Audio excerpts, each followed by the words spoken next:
Alhamdulillahilladzi akramana bi syahri siyam wa hatha fiha bi kathratil qiyam wassalatu wassalamu ala man utiyal Qur'an liya'umma bi qiraatihi wa amalihi al-hubbu wassalam amma ba'd. Pemirsa El-Kalam yang saya hormati dan dimuliakan oleh Allah Subhanahu wa Ta'ala, pada kesempatan kali ini izinkanlah saya menyampaikan tema turunnya Al-Quran dan hikmah dan pelajaran yang dapat kita petik dari peristiwa tersebut.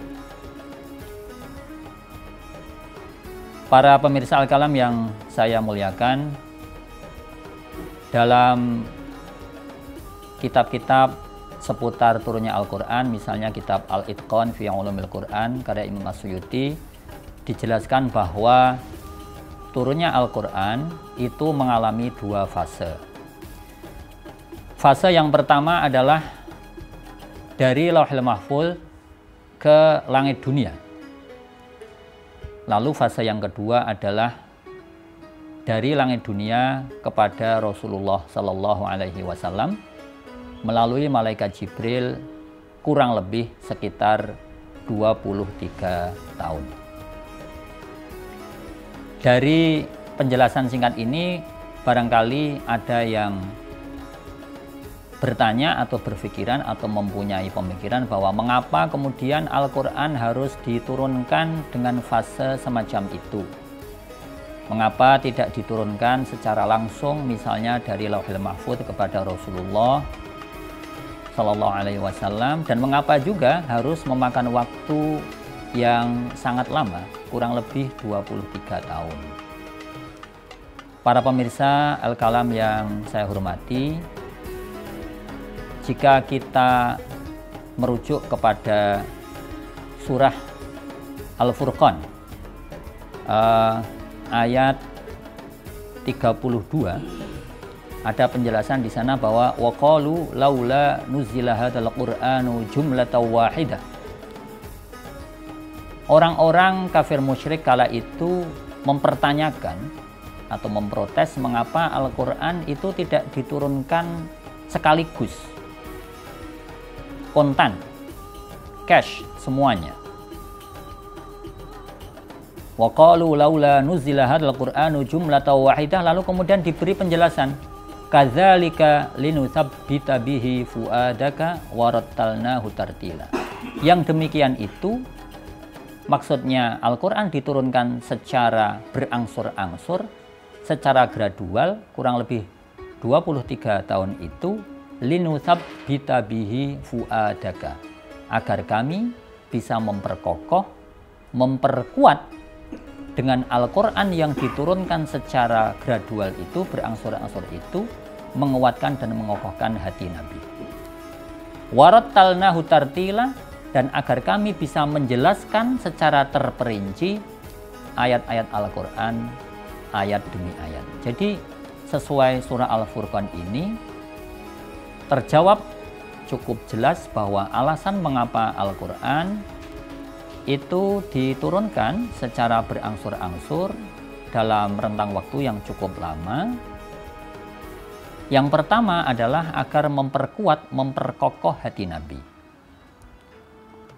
Seperti kita tahu bahwa dalam masa dakwah di Makkah kurang lebih 13 tahun dan di Madinah kurang lebih 10 tahun, Rasulullah menghadapi berbagai macam rintangan, tantangan, hambatan, gangguan, dan permusuhan dari kaumnya sendiri, bahkan dari keluarganya sendiri, seperti Abu Jahal, seperti Abu Lahab. Nah, tentu kondisi semacam ini secara manusiawi menimbulkan perasaan, ya boleh jadi, mohon maaf dengan bahasa antar sesama kita manusia, itu Rasulullah manusiawinya juga merasakan mungkin cemas, khawatir, takut tentang masa depan Islam dan dakwahnya itu. Nah, dengan Al-Quran diturunkan secara berangsur-angsur, kadang 1 ayat, kadang 2 ayat, kadang 3 ayat, dan tidak mesti satu surah penuh, itu Rasulullah merasa diperhatikan oleh Allah Subhanahu wa Ta'ala, dilindungi, didukung, dimotivasi. Maka dalam banyak riwayat disebutkan bahwa saat Rasulullah itu belum atau tidak menerima wahyu, beliau merasa gelisah, seakan-akan beliau kehilangan yang dicintainya. Nah, jadi sekali lagi pemirsa Al-Kalam yang saya hormati, di antara hikmah atau tujuan Al-Quran diturunkan berangsur-angsur adalah untuk meneguhkan, mengokohkan, menguatkan hati Nabi bahwasanya Allah itu senantiasa dan selalu mendukung beliau dalam dakwahnya. Dalam kondisi apapun menghadapi rintangan dan cobaan itu, Allah selalu datang dengan wahyunya, mendukung dengan ayat, 1 ayat, 2 ayat begitu, agar Rasulullah merasa tenang. Dari peristiwa ini kita dapat mengambil hikmah, para pemirsa Al-Kalam yang dirahmati Allah Subhanahu wa Ta'ala, bahwasanya mungkin kita yang sedang menekuni, sedang menjalani jalan dakwah, itu sangat mungkin mendapatkan tekanan, mendapatkan ancaman, bahkan mendapatkan gangguan dan permusuhan. Dengan mempelajari kembali peristiwa turunnya Al-Quran, kita bisa mengambil hikmah bahwa insya Allah innallaha ma'ana, sehingga la tahzan fa innallaha ma'ana, janganlah bersedih, sesungguhnya Allah bersama kita. Sementara kita itu tetap komitmen dalam menjalankan syiar Islam, mendakwakan syiar Islam, insya Allah kita akan selalu mendapatkan dukungan dari Allah.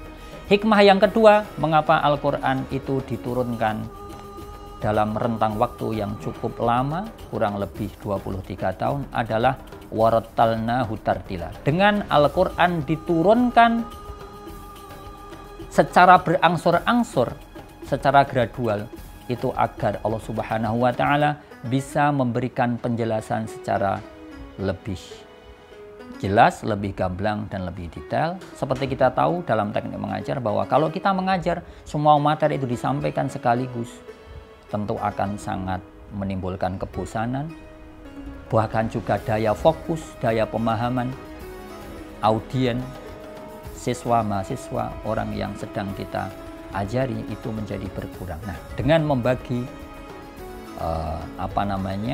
penjelasan dalam beberapa tema sedikit demi sedikit, itu tentu daya fokus akan semakin kuat, daya pemahaman akan lebih mudah untuk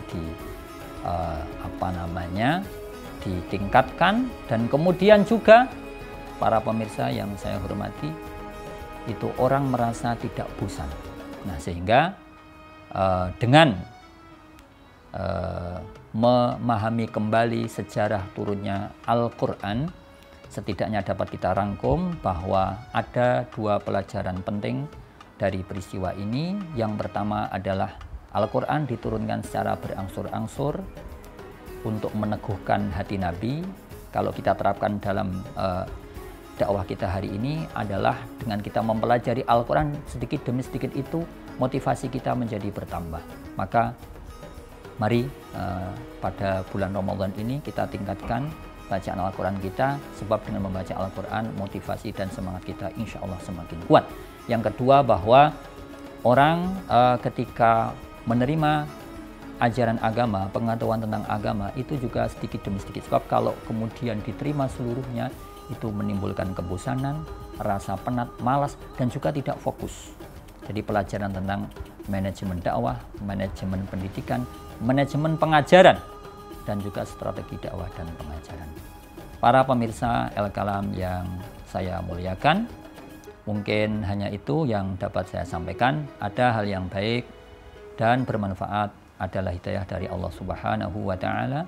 Ada kurang lebihnya dari saya pribadi, baik tutur kata dalam menyampaikan, ada hal-hal yang kurang berkenan, seterusnya mohon maaf, dan sangat-sangat kami harapkan evaluasi, saran atau hal-hal yang mungkin tidak tepat sehingga menjadi kebaikan bagi diri saya pribadi, karena seperti disampaikan oleh Ali bin Abi Thalib rahimallahu imra'an azhara li uyubi. Semoga Allah Subhanahu wa Ta'ala merahmati orang-orang yang berkenan untuk memberikan catatan, kritikan tentang kekurangan saya pribadi, saya ucapkan terima kasih. Wala afu minkum. Assalamualaikum warahmatullahi wabarakatuh.